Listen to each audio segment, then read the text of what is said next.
We have kits at Caddy Daddy, and they include all of the, what they call sometimes felts or fuzzies, but this is the inner window sweep.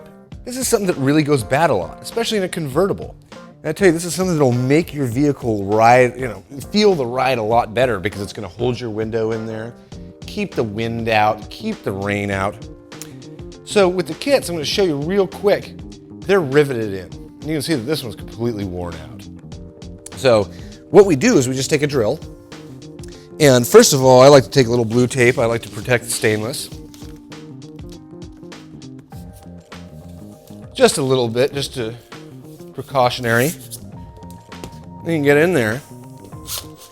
Just take a standard, just a regular drill.